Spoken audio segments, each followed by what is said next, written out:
That's right. Traded off my chainsaw for what's inside this. So, let's go ahead. Let's open up. Let's take a look at what I traded for.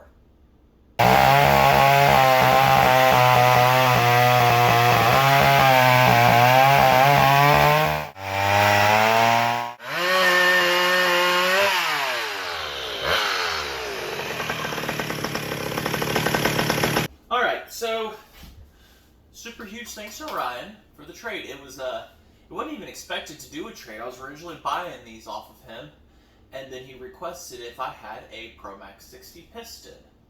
And I said, I have a saw I don't want.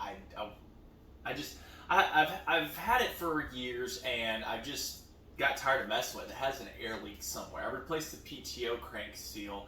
I've done 3 carb swaps on it. I've sprayed it with carb cleaner, tried to find it. I can't find it. The only other place I could think of would possibly be the flywheel side, but it's got sent off to get restored. So we'll go ahead and we'll see what I traded for here, if the thumbnail didn't already reveal it.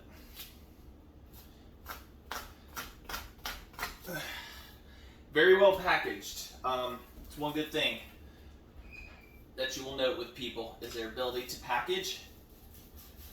The knife is sharp, it's a lot of plastic. This knife will cut you very quickly.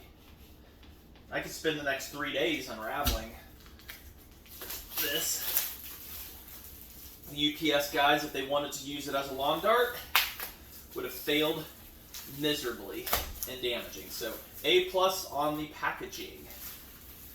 Can't tell you how important it is to package your saws or whatever you're shipping super, super good. Expensive things and whatnot. I mean, I've seen it where people have recently, a guy bought a chainsaw off of an older lady or something like that, packed it in what looked to be a 10-year-old box that was out in the rain and wrapped up in a bad tarp. It was just, somehow the saw survived. It somehow survived everything. I've seen where very rare saws have been absolutely damaged, and finding parts for them would be impossible, almost impossible, because of the damage. And the parts availability is not there. It could take years to find a part.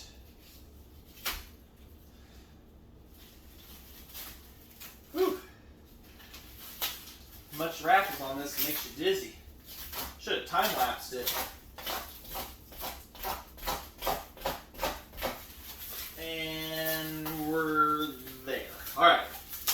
Sorta. Alright. So this went from buying to you want to trade. I didn't ask to trade, but I was happy to. Worked out for both of us.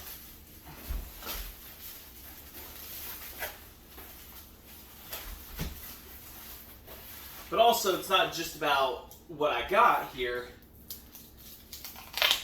It's also about, I'm going to show you some bar adaptations that were done, how guys did it back in the day. So I'll do some close-ups here on the ends.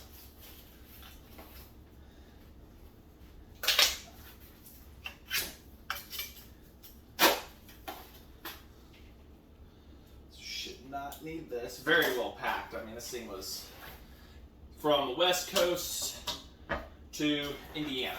It's the ride this took. These two, I should say. I just go up there. As for that right there, I'm not doing a video series on it. I did it on building the engine, but that's just, I'm kind of taking my time. But that's my daughter's 101B and whatnot, so more on that maybe later. I might show towards the end there, but that's just there for being there. She chose the colors, not me. So, alright. One of these came off of his 1020G. But we'll show you here what guys did back in the day as far as bar adaptations and stuff. So some of these could have been hard nose bars at one point. And what guys did, they would cut these out They would cut the area out on the front of the nose, taper it, and then they would slot it. And as you can see, they'd have to custom drill some holes to accommodate these. And this one just needs this put in, needs new rivets. And you don't exactly have to use rivets. I'm told you can use like nails and stuff and whatnot. Get that. We'll have to figure that out. It's a tight fit, but need rivets to put it in. It's just got to be driven all the way down, and that'd be a good one. I'm told that one's a 35, 36. I don't know.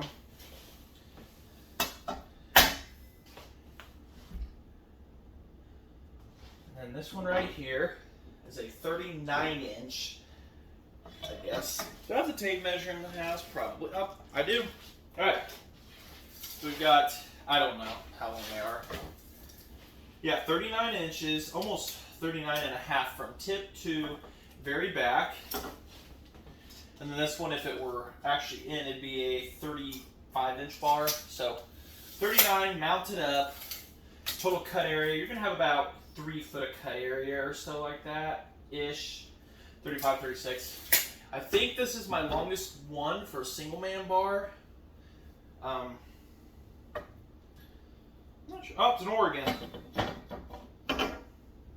And this one looks to be also, it's an Oregon. Now I'll show you the bar adaptations. This is what I really want to make the video about, not just the trade, but show you. So we talked about the tip here on this one. We'll start off with this. Now you can see on the very end here how they cut it forward, drilled it out, and even made oiler holes. This is how it was done back in the day to accommodate, and that's for like gear drives and direct drives, depending on which. Some of them it was same size, some of them it was different. So you had to drill and accommodate to get things to fit. This one looks like it had been freshly done. I was told this one was on a, I think this one was on a 1050G home light. I don't even know what the gauge is on it, to be honest. I never even asked any of that. 3658, so it's 36-inch 58 gauge bar, 36 cut area. I may have to get some 58 chain, because that's like, these bars are, this one's at 31. This says 31, and I'm presuming it's a 58 also. So we're going to go down that road. This one right here looks like, I don't know if it was a universal or what, but it too got the treatment of many different types of saws, how a guy adapted it back in the day. And you can see holes drilled for oiling or put all along it. And of course it was slotted forward a little bit more. You see by the numbers missing. Theoretically, you can see, yeah. So, one thing I haven't seen in person, but I've seen pictures of, is bar edges along their entire length here. Like, you've seen where hard-nosed bars have that hardened welded tip on them. I've seen it where some had it the entire length down it to harden so that it would extend the bar's life significantly. However, that was extremely expensive back then to do, and kind of expensive to do today. But today's bars are of cheaper metal, so they don't really last as long either.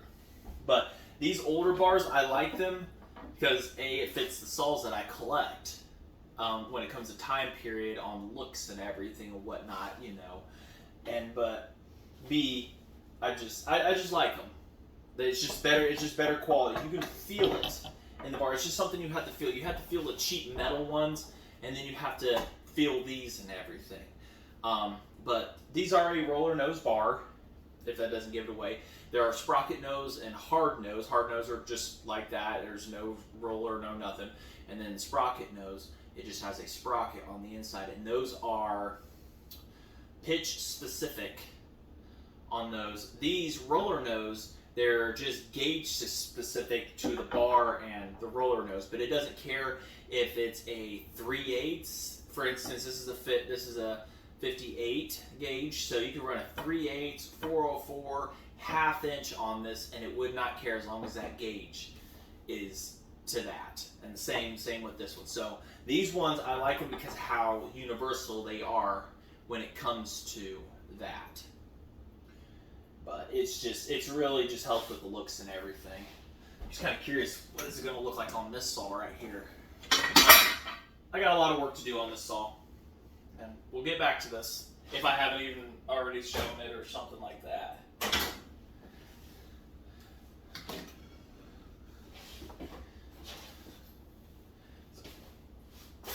But it wouldn't be uncommon that you see a racing saw event with something like this on it.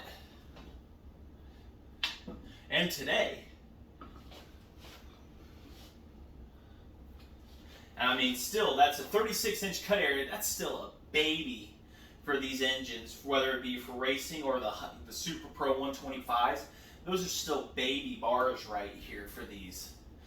There was guys that went up to like easily 6 foot. I mean, 60 inches is what they rated it for. There were some guys that would put 6 foot on there. I'm sorry, they put 5 foot and they're supposed to be 6 foot. 72 inches, I should be saying that.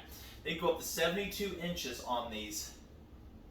And I mean, could you imagine those guys? They get one of those 10, 12 foot trees. They look up at it and say, well, this is my job today. And it was just amazing on what they did. And then of course on the weekends they'd go race, and this bar right here is, for most cases, would work. But just recently I've seen where a 41-inch log was at a show, and you either had to jump on top of the log, face cut it, or you needed a really big bar that was the length of it. And racing chain is not something, and if you're serious and you're like racing chain is not cheap. And I mean, 40-inch bars, that's a lot of money in racing chain right there. I mean, that's standard, like even 32-inch bars, stuff like that. 36, you're looking upwards like $350, $400 if somebody does it for you. So it's a lot, but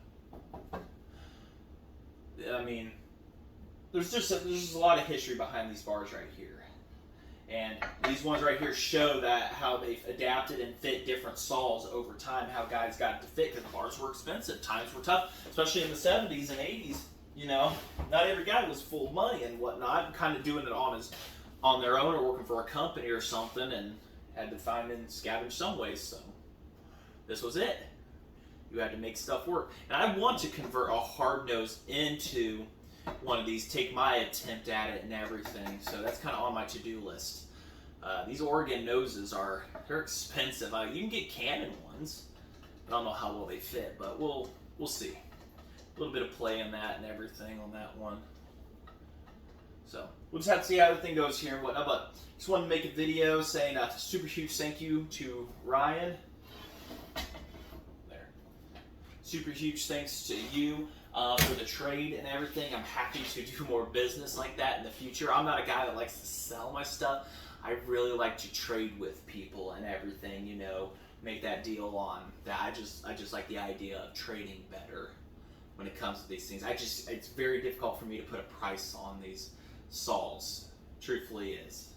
So, all right. So say thanks for watching, and if you like this and whatnot, more videos like this and everything and stuff like that. Like I say, it's hot outside, and that's why I'm in here doing this right now at the time of making this. It's just blistering outside. It's just the humidity and heat here in Indiana and across the Midwest, and even the West Coast is just hot, and nobody should be out in this kind of stuff and whatnot, at least when you're doing a hobby and everything. So the goal is to get air conditioning and stuff. And hopefully in the wintertime be able to keep it warm out there and do stuff. But we'll get back to the other saws and whatnot and continue going on, keep building on hers. I'm making adapters to fit the WB series cards, and there's also a Tilson that will fit onto this, and I've got, and just going to test out different carbs in the future on these and stuff like that. Get my race saw back on the table. I've got a rebuild kit coming for the BDC for it. I kind of want to keep the BDC on it just because, it's alcohol ready, even though I may never run alcohol in it other than maybe once. But we'll see how that goes and everything. It's just a lot of stuff. But we'll be going through rebuilding that carburetor together. I've had it on the table once and it was just iffy. Get it done and stuff and whatnot. Just get everything kind of back up to maintain and maintenance. When you get a bunch of chainsaws and stuff like that, you really got to try to run through them and stuff like that. But and also on my racing saw, the starter dogs on the flywheel are just being butt heads. It was a brand new flywheel and I hammered those in, the rivets in, everything. Just something isn't right. So you got to get that figured out too. So alright, just want to say thanks for watching, and if you like this, hit the subscribe, like, comment, let me know if you want to see more of these in the future and stuff like that. And just a lot of history behind this. Who knows, this house could have been built, it was built in 54, so wood came from somewhere, and I've looked at it already, and it looks like it's Douglas fir. So I can imagine maybe one of these chainsaws back in the day helped cut down the trees that made this house possible. So, alright, till then, later.